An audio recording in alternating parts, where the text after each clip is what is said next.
सभी लोग मना करते हैं आप लोगों को कि शंकर भगवान की शिवलिंग का स्पर्श मत करो। बहुत बहसबाजी होती है, बड़े बड़े लोग उस टीवी पर बैठकर डिबेट करते हैं। कोई यूट्यूब पर अपना अपना विचार डाल देता है, कोई फेसबुक पर, कोई इंस्टाग्राम पर अपने अपने विचार डाल देते हैं। शंकर जी का शिवलिंग छूना चाहिए, नहीं छूना चाहिए। कोई बड़े बड़े बहुत विद्वान कोई कहेगा छुओ, कोई कहेगा नहीं छुओ, कोई कहेगा ऐसा करो, कोई कहेगा वैसा करो।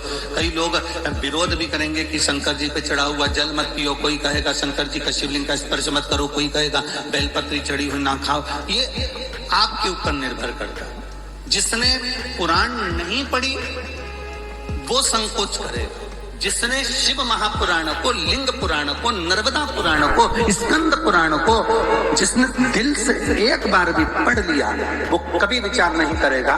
क्योंकि हर पुराण में, चाहे शिव पुराण हो, लिंग पुराण हो, नर्मदा पुराण हो, स्कंद पुराण हो, प्रत्येक पुराण में लिखा है कि शंकर भगवान पर चढ़े हुए जल का जो आचमन कर लेता है वो 3 तापों से दूर हो जाता है, उसके कष्ट दूर हो जाते हैं।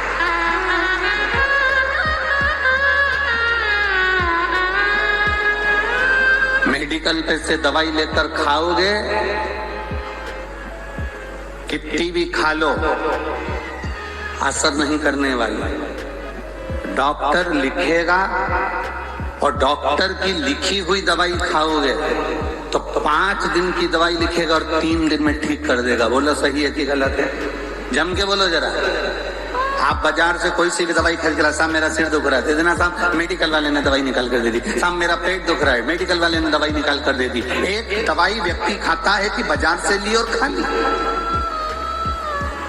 और एक दवाई वो होती है जो डॉक्टर के पास जाओ, डॉक्टर को अपना शरीर दिखाओ और शरीर दिखाकर कहो डॉक्टर साहब मेरा पेट दुख रहा है, डॉक्टर साहब मेरी छाती दुख रही है, डॉक्टर साहब मेरा सिर दुख रहा है। डॉक्टर साहब जांच कर दवाई लिखेंगे। वो दवाई तुम खाओगे तो 3 दिन में, 4 दिन में, 5 दिन की दवाई लिखी, 15 दिन की दवाई लिखी। डॉक्टर को मालूम है कि रोग कितने दिन में खत्म होगा, उस हिसाब से डॉक्टर कह देता है कि 15 दिन की ले जाओ, 5 दिन की ले जाओ, 3 दिन की ले जाओ, 8 दिन की ले जाओ। ये डॉक्टर को मालूम है कि कितने दिन में तुम्हारा रोग ठीक हो सकता है।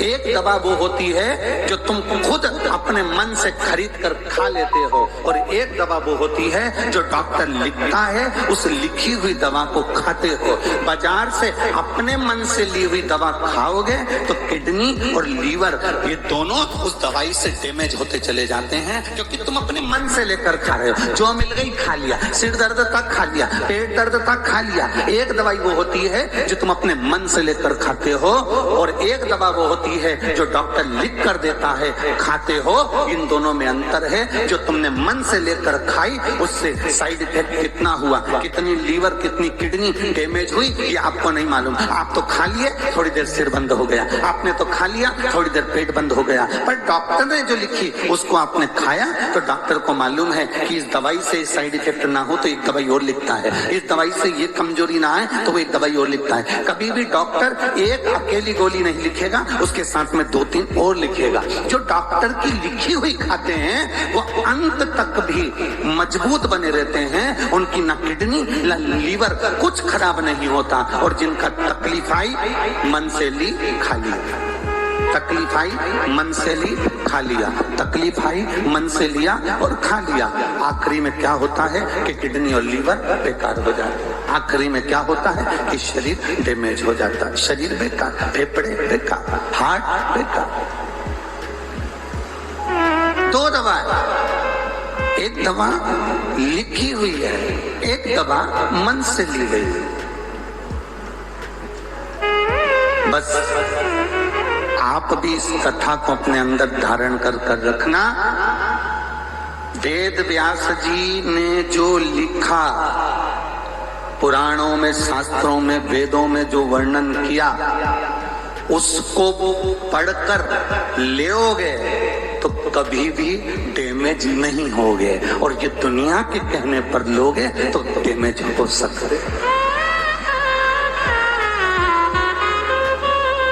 वेदव्यास जी ने जो कहा, वेदव्यास जी ने जो लिखा, वेदव्यास जी ने जो लिख दिया इन वेदों में, शास्त्रों में, पुराणों में, वेदव्यास जी जो लिख रहा है,